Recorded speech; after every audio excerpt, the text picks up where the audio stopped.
Good evening, everybody. Welcome to the soiree on the theme of pour les petits animaux, for little animals. I want to start off with actually rather a tragic song. It's based on a real life event that took place when our kids were young, and it quite damaged their young minds. It asks also quite a major theological question.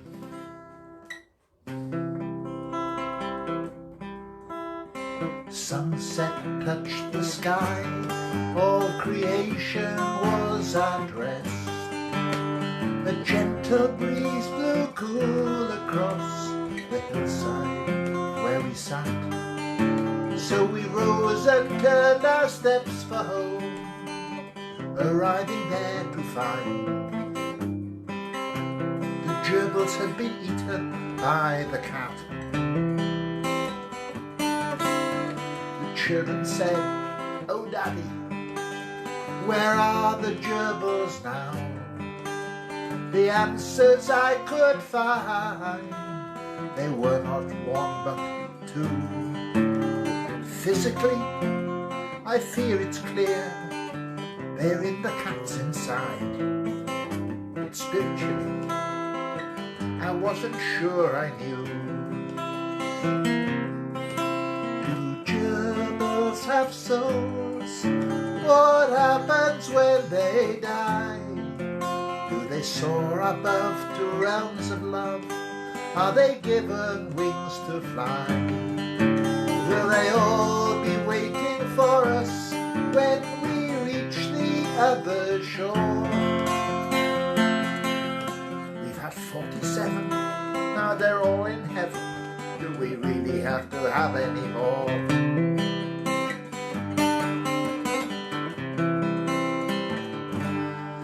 Now on earth a gerbil's bliss is found in being with his missus, in eating gerbil mixture and in chewing toilet rolls.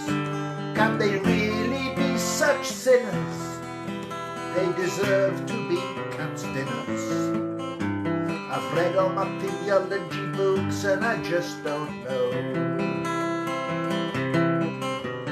Will the day come when right overcomes wrong and revenge is permitted and sweet? When ravening packs of slavering gerbils pursue terrified cats down the street? And what about us? I thought, what would we do if justice was justice indeed? I don't want to end my days in a small plastic cage, being fed apple cores and sunflower seeds.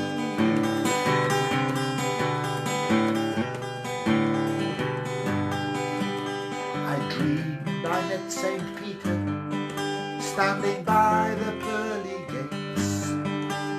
He said, "Well, welcome, come on in. We've been waiting here for you. Your gerbils have had such fun, the whole place has been overrun. The man from Rent-a-Kill's next in the queue. Do gerbils have souls? What happens when they die? Do they soar above to realms of love? Are they given wings? Yes, wings to fly. Will they all be waiting for us when we reach that other shore?" We've had 47, now they're all in heaven. Do we really have to have any more?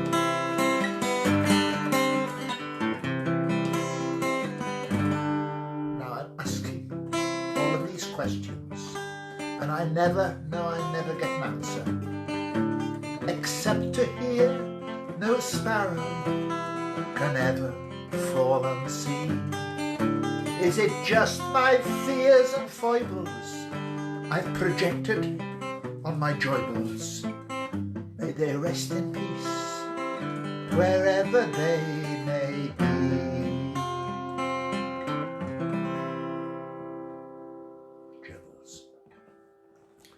Right, another song that doesn't have actually a deep meaning behind it really, because it began as an instrumental. I was listening to a Mike Harding album.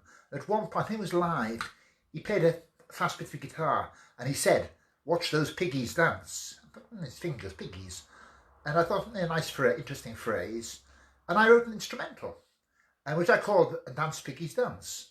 And then I like words, don't I? So it became a song. If you like Johnny and choruses, we can all do with a bit of a sing. The chorus is dance piggies, dance piggies, dance piggies, dance. That's what I did.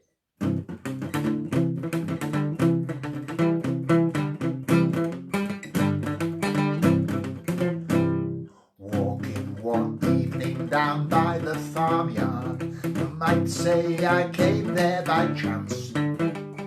I stood and I leaned on an old 6-bar gate just to see the piggies dance. Dance piggies, dance piggies, dance piggies, dance. Dance piggies, dance piggies, dance. Dance piggies, dance piggies, dance piggies, dance. Dance piggies, dance piggies, dance. The other folk gathered there, some of them looking scared. We stood and stared, no one there to talk. The ground it was shaking, and soon our sides were aching at the sight of all this pulsating talk. Was it imagination? Well, was it just a dream? Was it a political plot? Somewhere in my head was an old story that I'd read by George Orwell on Beatrix Potter. Dance piggies, dance piggies, dance piggies, dance. Dance piggies, dance piggies, dance. Dance piggies, dance piggies, dance piggies, dance. Dance piggies, dance piggies, dance. Oh, but one little piggy had 4 left feet. One little piggy was sick, sick. One little piggy was ageistically challenged, that is to say, geriatric. And there was one gate crasher who was a little rasher. He knew that he had gone too far. His knees, they were shaking. He only saved his bacon by leaning on the stage and playing guitar. And he played dance piggies, dance piggies, dance piggies, dance. Dance piggies, dance piggies, dance. Dance piggies, dance piggies, dance piggies, dance. Dance piggies, dance piggies, dance. Oh, but one old couple, they just would not dance. They simply would not take the floor. Until the rhythm got her when she seized him by his trotter, saying, "Come on dear, don't be such a bore." And so he did her bidding and they danced in the middle. But she slithered, she fell down flat, splat. As he wiped her eye, he said, my, you made a right person's ear out of that. Dance piggies, dance piggies, dance piggies, dance. Dance piggies, dance piggies, dance. Dance piggies, dance piggies, dance piggies, dance. Dance piggies, dance piggies, dance. Well, the band on the stage for 4 or 5 hours. After half a dozen oinkos they went.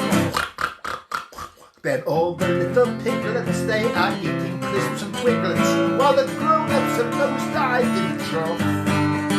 But there was one little sow, she knew just how. She goes on grooving as the others leave her. Just one look at her face, you can see we had a case of Saturday night swine fever. Dance piggies, dance piggies, dance piggies, dance. Dance piggies, dance piggies, dance.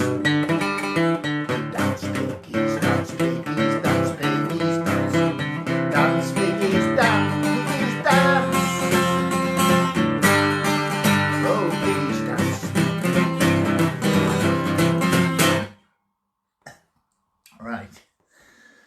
Right, other songs.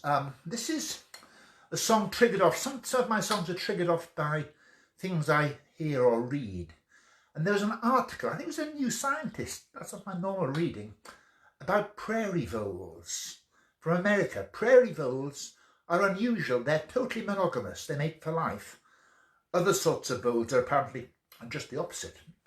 And scientists were studying this, and they reckon there was a hormone there which they had nicknamed devotin, which led them into monogamity. And the scientists suggested that for those of us who have relationship problems might benefit from a shot of vole hormone. Too good a subject. I couldn't resist it anyway.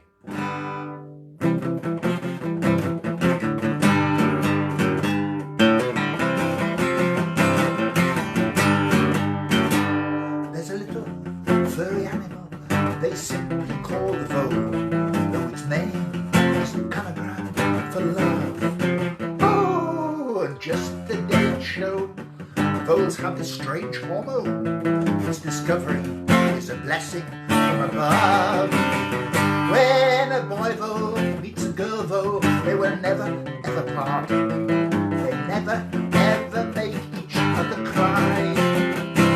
And scientists have proved that if we take this substance through, just like voles, we'll never say goodbye. Vole love, vole love, vole love, vole love. It's vole love that I want for you and me. Vole love, vole love, vole love, vole love. Vole love lasts for all eternity. So I thought of you and me, dear, and I set out on my quest. All day I searched the hedge on bended knee. At last I found a vole as it ran out of its hole. It came to me quite voluntarily. For a while I kept it in a cage and fed it volish food. I wondered whether I should set it free. But I knew inside that vole, in addition to its soul, there was something I desired for you and me. Vole love, vole love, vole love, vole love. It's vole love that I want for you and me. Vole love, vole love, vole love, vole love. Vole love lasts for all eternity. So I sat it on the table, made a valedictory speech. I ran my hand along its furry back. It gazed back up at me with a look that spoke volumes. So I shut my eyes and hit it with an axe. I gathered up bits of bone from the table and the floor. I scraped them off from the ceiling and the wall. I boiled it and I fried it. I baked and sieved and dried it and put it in a small box in the hall. Vole love, vole love, vole love, vole love. It's vole love that I want for you and me. Oh, vole love, vole love, vole love, vole love. Vole love lasts for all eternity. So I took my share of powdered vole and sprinkled it with care on the baked beans I was having for my tea. One moment, then I panic. My passion grew volcanic. I thought of you all voluptuously. So I'm sending you a portion. As you eat it, think of me. Never forget my sherry, I am the one. Just wrap it in pastry, and I'm sure you will agree. I'm the man who put vole in your vol au vent. Vole love, vole love, vole love. It's vole love that I want for you and me. Oh, vole love, vole love, vole love, vole love. Vole love lasts for all eternity. I love your whiskers. Vole love lasts for all eternity, and your beat little eyes. Vole love lasts for all eternity as you scurry along the hedgerow. Vole love lasts for all eternity.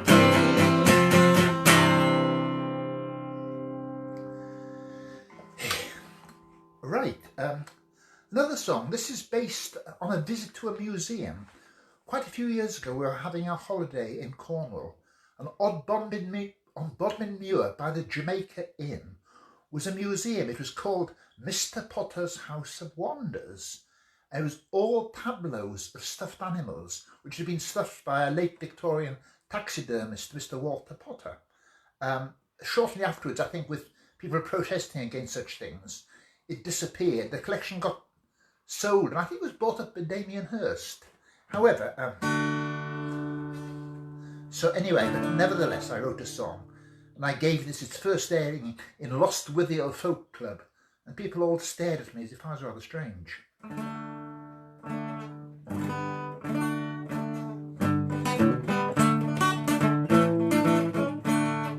Mr. Walter Potter had sharp eyes and a subtle wrist. He was a Victorian gentleman, a refined taxidermist. The products of his craftsmanship now fill a small museum. If he moved, there was nothing, he didn't enjoy stuffing. He knew people would pay to see him, good money, knew people would pay to see him. There are kittens getting married, squirrels fighting with you, 40 small rabbits with quite unnatural habits being educated in a village school. There are toads on swings, rats playing cards, squirrels dancing a jig. The big exhibit people think is a match of cricket, played by 28 guinea pigs, ex-guinea pigs, played by 28 guinea pigs. But stuffed guinea pigs can't play cricket, one half as well as I. People say that I play like a stuffed guinea pig. At the very least I try, as I'm alive. Stuffed guinea pigs can't play cricket, and I think it's a crying shame to stuff a guinea pig in an anthropomorphic pose. It's not English and it's not a game. Not sport, not English. It's not a game.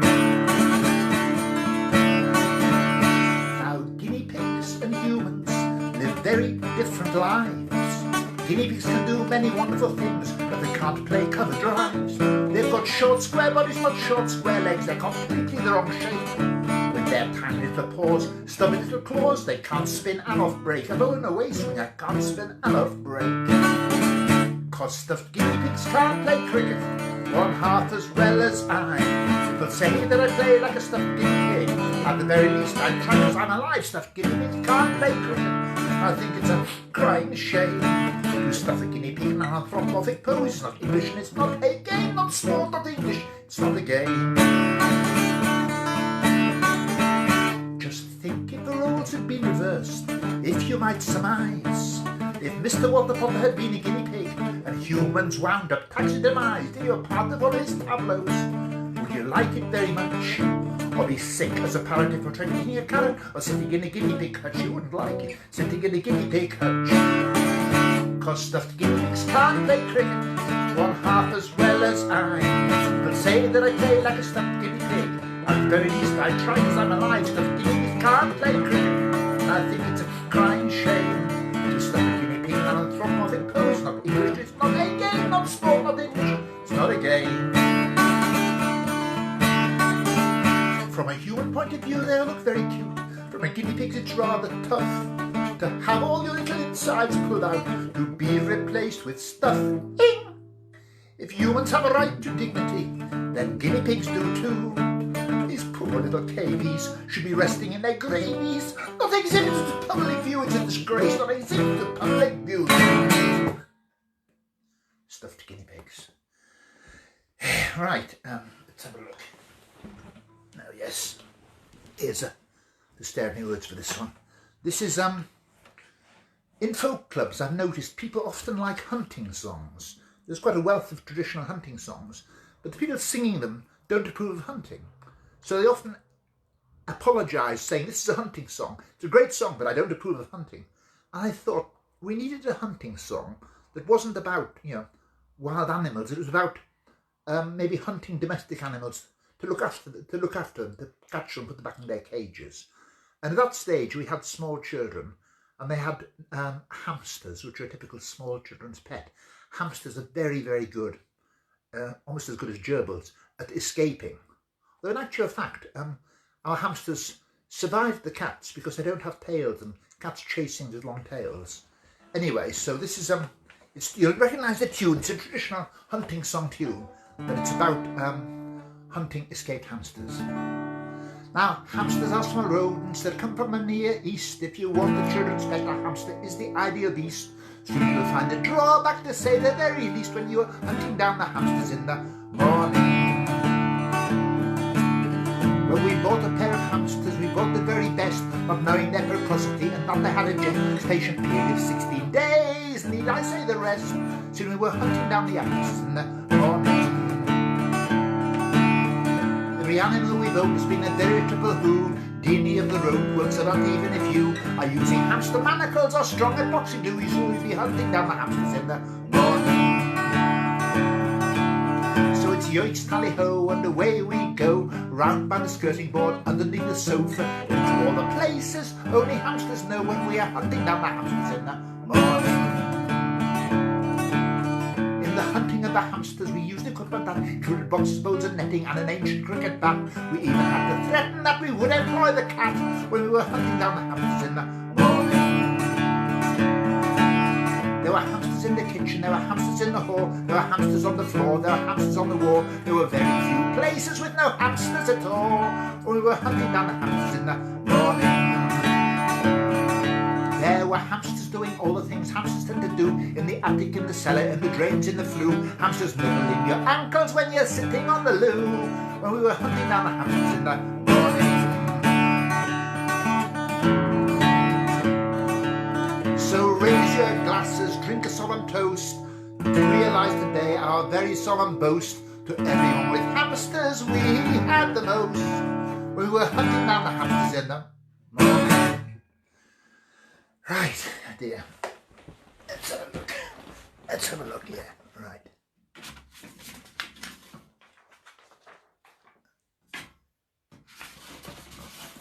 Right, this is again, if you're really there, I'd actually join in. A very, very simple chorus. It's about red and grey squirrels, and how everyone thinks grey squirrels are so bad and red squirrels are so good. Not quite sure about that really. Up here, we live in red squirrel country, which is quite unusual. When we were in Riding it was grey squirrel country. So somewhere on the A68 there's a dotted line across the road between the two squirrel kingdoms.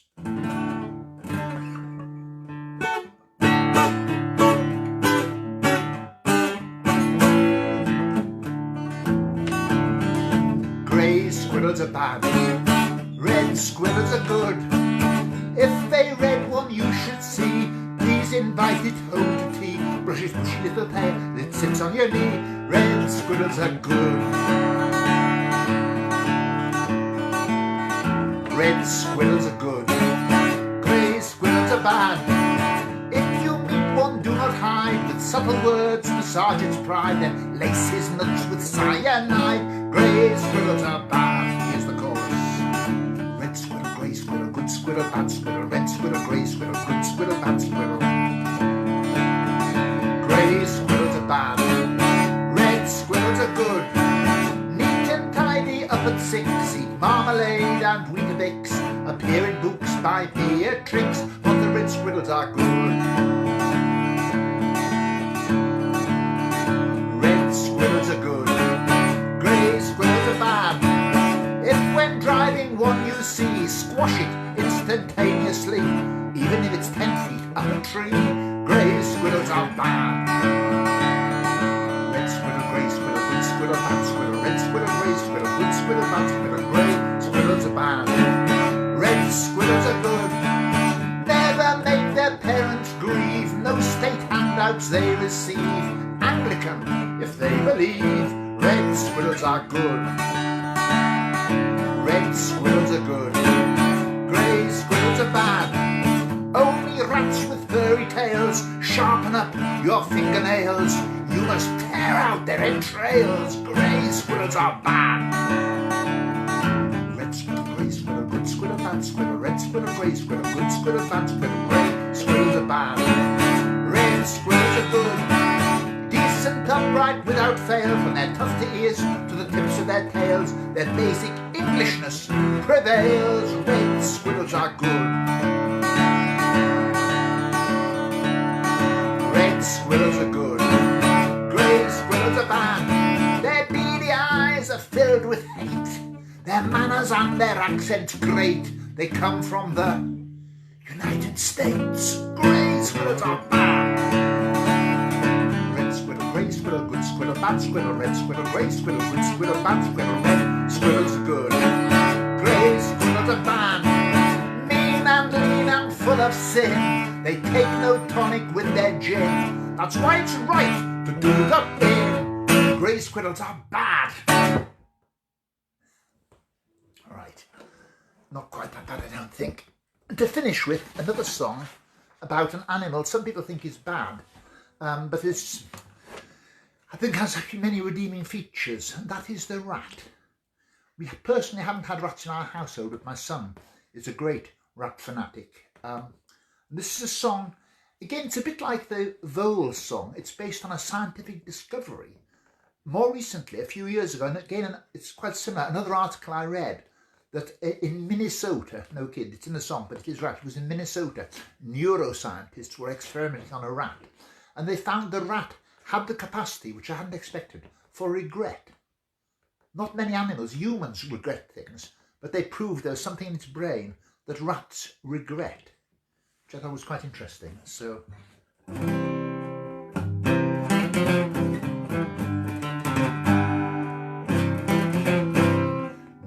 scientists in Minnesota just have made a new discovery. To some it may not matter one iota, but I think it's significant, you'll see. They experimented on a rat, ain't that what rats are for? But after what they found, I don't think they should do that anymore. There's a small part in our brain recognises mental pain. We realise when we've done something wrong.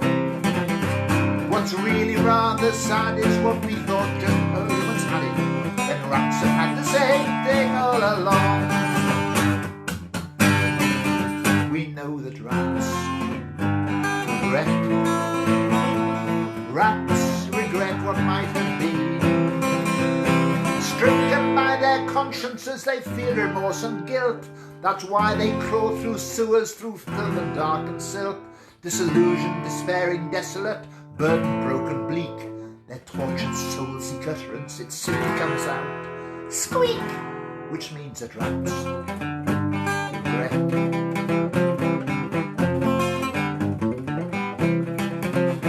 Imagine how you would feel if you felt you bore the blame for the Black Death, plague and other foul disease, and simply could not see the responsibility really should have fallen on your fleas.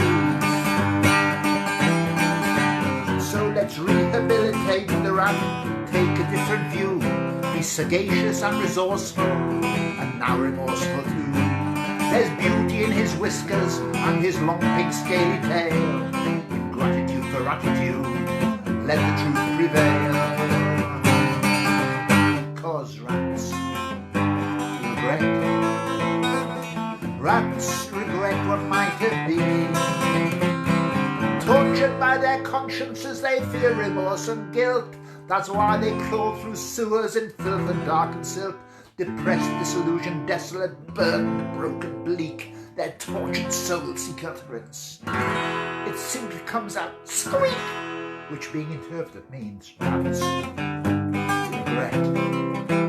Yes, rats regret. I'll end with a common thought. Don't ask me if it's true.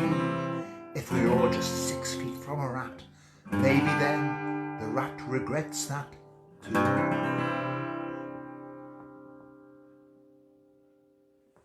Good night. More next week. Haven't quite decided the subject for next week yet, so you'll have to watch and find out.